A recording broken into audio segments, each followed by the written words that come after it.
Voilà, bienvenue dans cette nouvelle vidéo, j'espère que vous allez bien. On se retrouve aujourd'hui, comme écrit dans le titre évidemment, pour une vidéo sortie littéraire que j'ai faite en juillet il me semble, mais uniquement en juillet. Mais j'avoue que j'aime beaucoup, j'aime beaucoup la faire, j'aime beaucoup regarder. Alors je sais que de plus en plus de booktubeurs le font, et voilà, mais en fait au final, d'avoir plusieurs points de vue, c'est plutôt pas mal. Moi je me rends compte que j'en regarde deux trois, notamment celle de Juliette de la chaîne Livre et Sortilège, parce que elle est assez différente de celle que moi je peux voir ailleurs. Et c'est vrai que je n'aime pas forcément revoir toujours les mêmes choses. Donc voilà. J'ai je ne sais plus combien de titres à vous présenter, 14 ou un truc dans le genre, je ne sais plus. Je l'ai su, mais vu que j'ai préparé cette vidéo ce week-end, là, à l'heure actuelle où je la tourne, on est le 1er novembre, et moi je l'ai préparé il y a 3-4 jours, parce que je vous ai fait des visuels et j'ai fait un pré-tri. J'ai essayé de faire ça bien cette fois, et j'ai beaucoup aimé faire ça. Donc voilà. On va scinder ça en deux catégories. On va faire d'abord les graphiques et ensuite tout ce qui est partie roman. Ce ne sont que des titres, moi, qui me tentent, soit à la lecture du résumé, soit parce que c'est des tomes suivants, voilà, des suites. Donc voilà, je ne vais pas non plus faire à chaque fois un résumé de tous les livres parce que pour la plupart, soit ils m'ont tenté et du coup je me laisse plutôt tenter par ça. Voilà, le but Enfin moi, si vous commencez à me connaître un petit peu, je n'aime pas vraiment lire les résumés, je préfère plutôt avoir des avis et plutôt me laisser un peu voguer là-dessus. Ou alors plutôt avoir des mots-clés parce que c'est vrai que parfois les résumés sont très très très très spoilants. On va tout d'abord commencer avec les graphiques. Pour le premier graphique, je vous propose de partir sur un tome 2. Alors je vais peut-être me décaler un tout petit peu pour bien vous mettre voilà, les petites trucs que j'ai fait. Donc je vous ai mis le visuel du tome 1 et du tome 2. Nous allons partir sur Old Fashioned Cupcake with Cappuccino. C'est un tome 2. Je n'ai pas lu le tome 1, mais le tome 1 me tentait assez. Donc c'est un manga. C'est un manga yaoi, relation MM, c'est tout ce qui est un peu sentiment, relation amoureuse, tout ça. Donc voilà, ça me tentait bien. La couverture fait comment dire, très automne vibe. Donc voilà, il me tente bien. Je l'avais mis en wishlist et là j'ai vu que le deuxième tome paraissait. Donc autant vous en parler. Alors c'est pas vraiment un tome 2, c'est plus une suite, mais pas vraiment. Enfin, j'ai pas l'impression que ça soit tome 1, tome 2. C'est plus des tomes compagnons que voilà. Nous avons, et là ça c'est un achat que je vais absolument faire parce que c'est le tome 12 de l'Atelier des Sorciers. Si vous me suivez, je suis en plein dans la saga de manga. Il me reste à lire le tome 11. J'avais emprunté à la médiathèque le tome 1 à 10, mais je compte me les procurer. Donc ce mois-ci, j'ai prévu de m'acheter le tome 11 et le tome 12, notamment parce que le tome 12 sort avec une édition collector avec un puzzle. Je le veux absolument. Voilà. Si vous ne connaissez pas la saga L'Atelier des Sorciers, c'est une saga où on va suivre 4 jeunes sorcières apprenties qui vont être formées par un maître magicien. Voilà, c'est très pipou, plein de bonnes vibes. Voilà. Je suis arrivé au tome 10 et j'en veux encore, donc ça montre à quel point j'aime cette saga. Le prochain et le dernier titre de graphique que j'ai repéré pour ce mois-ci, ça s'appelle Hyperventilation. Donc pareil, c'est un manga de romance, un peu webtoon. Alors il y a des scènes de sexe explicite, c'est voilà, une relation homosexuelle, c'est sur un peu dans les vibes de Nos étoiles contraires. On a un de nos héros principal qui est atteint d'une maladie, voilà. Je pense avoir plus parce que j'ai l'impression que c'est plus un one-shot. Donc voilà, vu que c'est un manga, ça va se lire assez rapidement. Je l'avais repéré il y a quelques temps, et je sais pas pourquoi, je crois que je l'ai repéré au mois de juillet, et voilà, là, il était toujours dans ma wishlist, donc évidemment il y retourne quand je voudrais le sortir de ma wishlist. J'ai oublié de vous préciser les dates, mais j'ai normalement fait ça bien, et normalement vous voyez au-dessus à quelle date sortent les titres. Je vais essayer d'être de pas oublier pour les romans. Alors, en ce premier jour, sort le 1er novembre le tome 2 de Palace, qui m'a chaudement été recommandé par Lucie de la chaîne Lucie a lu, que il me tentait bien. J'avais emprunté le tome 1 à la médiathèque, et malheureusement je n'ai pas eu le temps de le lire, donc je l'ai rapporté. Et voilà, je compte bien me le procurer un jour si le tome 1 me plaît. Donc voilà, ça fait partie des suites de saga qui m'intéressent ce mois-ci. De toute façon, ce mois-ci, on part sur la première quinzaine du mois. Après, il n'y avait pas vraiment de titres qui ont retenu mon attention, mais je trouve que déjà, vu les titres qui ont retenu mon attention, ça suffit amplement. Donc voilà, si vous connaissez pas Pallas, c'est de la réécriture mythologique, une réécriture de la guerre de Troie. Enfin, donc normalement, je vous ai mis à chaque fois les mots-clés. Je crois que j'ai remis les mots-clés du tome 1 pour pas mettre les mots-clés du tome 2. Donc voilà, on va être sur une réécriture mythologique grecque de la guerre de Troie, comme j'aime beaucoup. Voilà, ça, d'un point de vue d'une femme, il me semble, enfin voilà, je ne sais plus trop. Lucie, on a reparlé récemment, mais j'avoue que voilà, des fois j'occulte un peu histoire d'oublier et de me plonger littéralement dans cet écrit, sachant que si Lucie a aimé, il y a de fortes chances pour que je l'apprécie. C'est pour ça que je l'avais emprunté en médiathèque, mais malheureusement, je n'ai pas eu le temps de le lire dans le délai imparti. Pour la seconde parution, nous passons au 2 novembre. C'est notamment un achat que je vais effectuer assez rapidement, c'est l'intégral collector de Steam Sailor, qui me tente énormément. C'est une saga qui me tentait bien, et j'avoue que moi j'aime beaucoup enchaîner, et que finalement le prix de cette intégrale revient un peu moins cher que d'acheter les 3 tomes, et voilà, c'est beau, machin et tout. Donc voilà, moi qui aime enchaîner les sagas, c'est une saga où je suis quasi sûr d'aimer, parce que on va y suivre des aventures de pirates, de voyages, d'alchimie, enfin voilà, de tout ça. Et je sais que tous les retours que j'en ai eus m'ont donné très envie. C'est un livre que je comptais m'offrir de toute façon assez rapidement.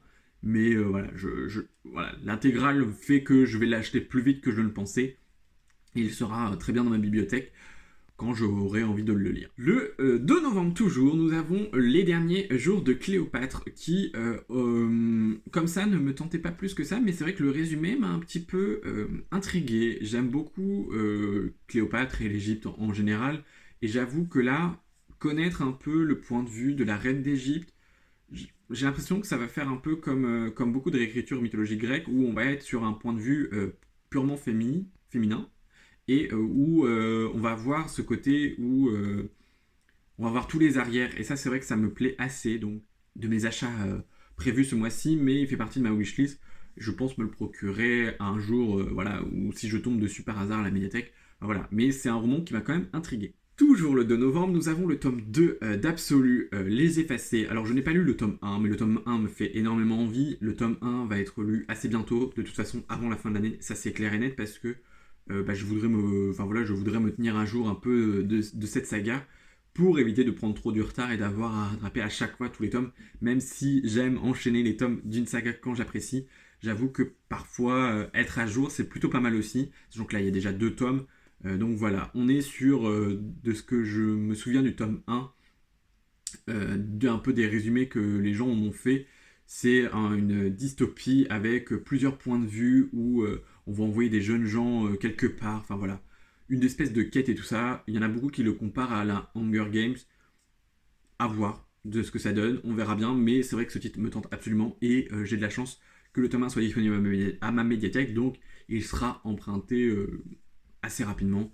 Pour le moment, j'attends un petit peu histoire de parce que j'ai des lectures déjà sur le feu. Nous allons faire un petit gap au 8 novembre avec le nouveau Christina Lorenz chez New Romance, Hugo New Romance. Alors je n'ai pas dit toutes les maisons d'édition juste avant, mais voilà, les couvertures parlent assez d'eux-mêmes. Puis j'avoue que ça me donne, évite de donner trop d'infos parce que j'essaie de retenir un maximum. Avec son nouveau roman qui est Soulmate Equation, où ça m'a fait un peu penser à la duologie The Perfect Match, avec des tests d'ADN pour trouver sa moitié, avec qui faire sa vie. J'ai beaucoup aimé cet été lire L'Antilune de miel des mêmes autrices, parce que à ce que j'ai compris, ce sont 2 autrices que je ne savais pas évidemment, parce que bon, je me renseigne pas assez évidemment, mais voilà, j'avoue que là, ce titre me tente un petit peu, donc voilà, je vais me laisser tenter, peut-être pas dans l'immédiat, mais ça fait partie des romances que j'aurais envie de lire. Parce que elles sont voilà, j'ai beaucoup aimé cet écrit là. Je pense que au vu du résumé, celui-ci pourra me plaire également. Toujours le 8 novembre, alors là c'est un tome 2, le tome 2 de Ce qui nous consume de Quentin Jarnot. Alors le jeu tome 1 je ne l'ai pas lu, mais je vous l'ai mis ici parce qu'en fait le tome 1 me tente énormément sur plein d'aspects, mais aussi où j'ai mis des réserves parce que ça va parler, c'est une romance dans le milieu de la mode, et clairement la mode c'est un milieu que j'aime énormément parce que j'ai fait mes études dans la mode, et j'avoue que ça me tente énormément. Mais des retours que j'ai vus, on y parle beaucoup d'influenceurs qu'on connaît, et c'est pas très fictif en fait. On utilise des gens qui existent réellement, et ce sont des influenceurs que pas que j'apprécie pas, mais que je suis pas plus fan que ça. Et du coup, ça me refroidit un peu. Donc, si vous avez lu le tome 1 et que vous avez bien aimé, honnêtement, je veux bien un avis parce que c'est vrai que la saga me tente, mais c'est vrai que si j'hésite, voilà, j'hésite à me lancer sur le tome 1, à me lâcher, à me le procurer et finalement ne pas aimer. Alors après, voilà, je m'en séparerai, c'est pas le souci, mais j'avoue que j'aimais des réserves. Pourtant, j'aime la couverture, je trouve ça très joli. Le résumé m'avait bien tenté. J'avoue que avant sa sortie, je le voyais tourner un peu partout, donc forcément, ça m'avait donné encore plus envie de le lire.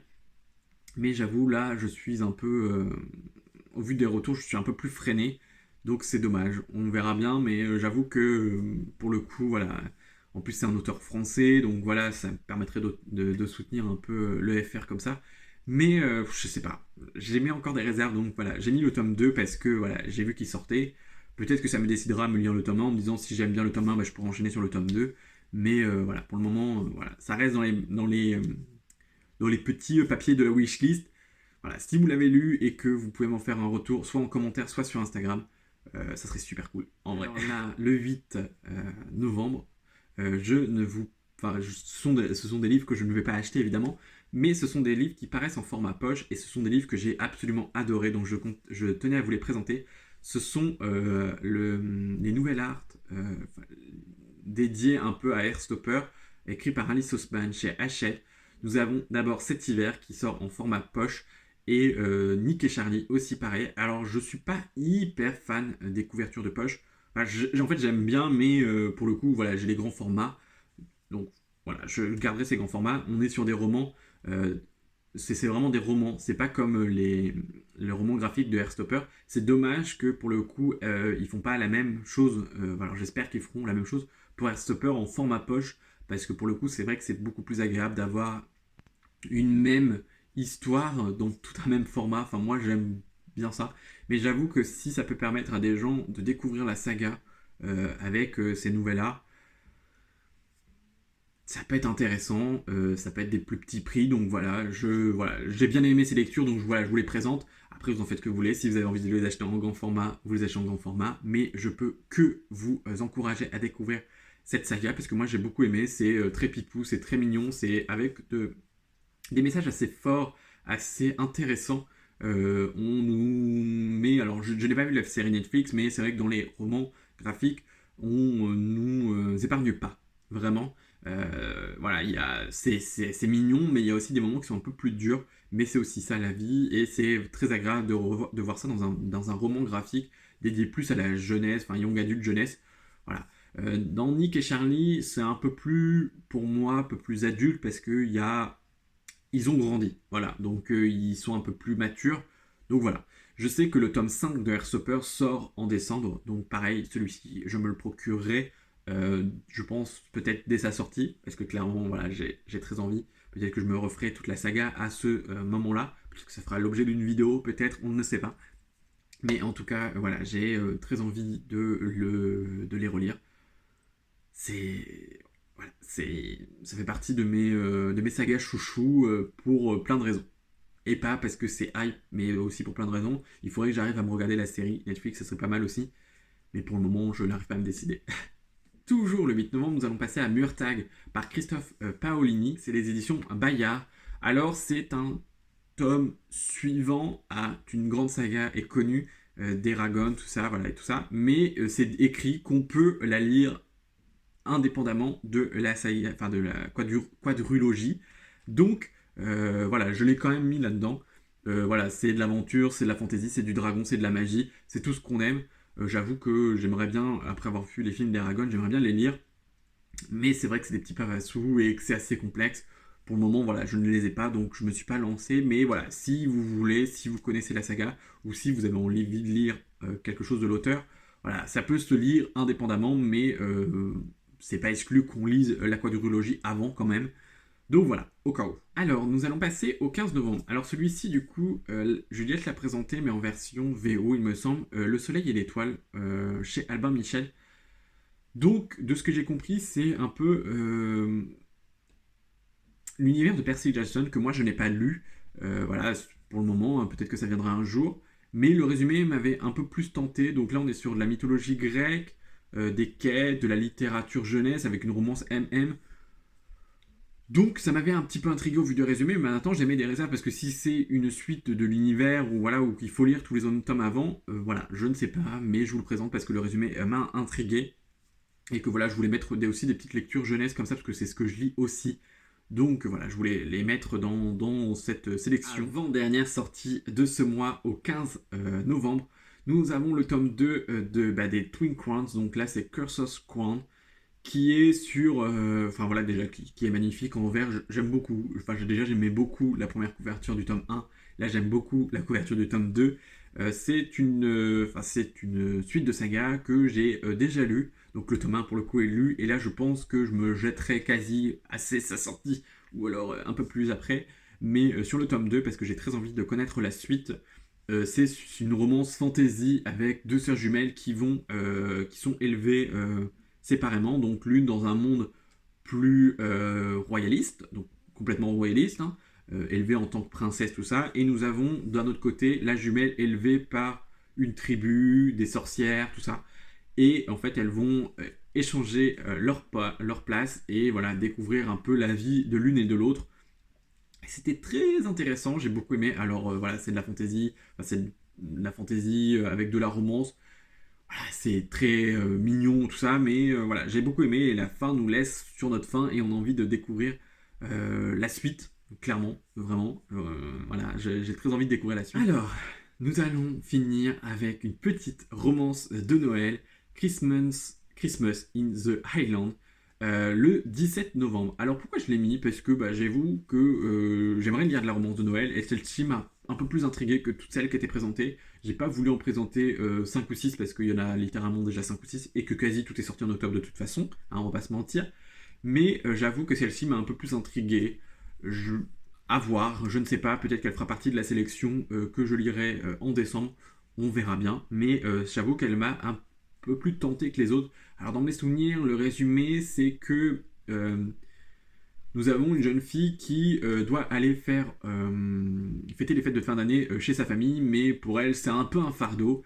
Et du coup, sa sœur qui du coup est dans les Highlands ne peut pas venir à cause d'un souci à la ferme ou je ne sais quoi. Et du coup, sa sœur trouve le bon prétexte d'aller l'aider.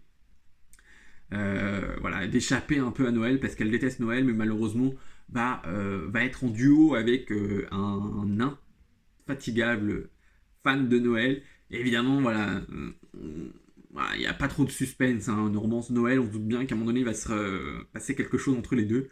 Donc voilà, on verra bien si ça fait partie des livres que je lirai pour décembre ou peut-être un petit peu après, mais voilà, je ne sais pas, on verra bien. Sur le moment, si je me laisse tenter. Je me remets au centre pour conclure cette vidéo. En tout cas, j'espère qu'elle vous aura plu. N'hésitez pas à vous abonner pour le soutien, à laisser des commentaires, à laisser des likes. Ça fait toujours plaisir. N'hésitez pas aussi à me dire s'il y a des titres que vous avez vus dans ma vidéo qui vous tentent, que vous n'avez pas vu passer ou que vous avez envie d'acheter aussi. S'il y a des titres que vous avez envie de vendre plus dans les commentaires, allez-y. Donc pour moi, 2 achats prévus, c'est l'intégrale de Steam Stellar parce que clairement, voilà, vu que c'est un intégral collector, on risque de ne pas le retrouver assez rapidement, donc je me le garde. Et le collector de l'Atelier des Sorciers du tome 12 parce que je veux le puzzle. Voilà, c'est tout. Le reste, ça sera des petits achats imprévus, voilà, on verra, parce que j'ai quand même des achats de ma wishlist de prévus pour notamment mon Pumpkin Autumn Challenge parce que mon Pumpkin Autumn Challenge n'est pas fini. Donc bon, il faut quand même que je puisse le compléter. Donc on verra bien. En tout cas, moi je vous souhaite de passer une bonne fin de semaine parce que là, à l'heure actuelle où on sort la vidéo, il est jeudi, donc si vous voyez cette jeudi, voilà, ou un bon week-end. Je vous dis à très bientôt dans une nouvelle vidéo. Prenez soin de vous. Bye.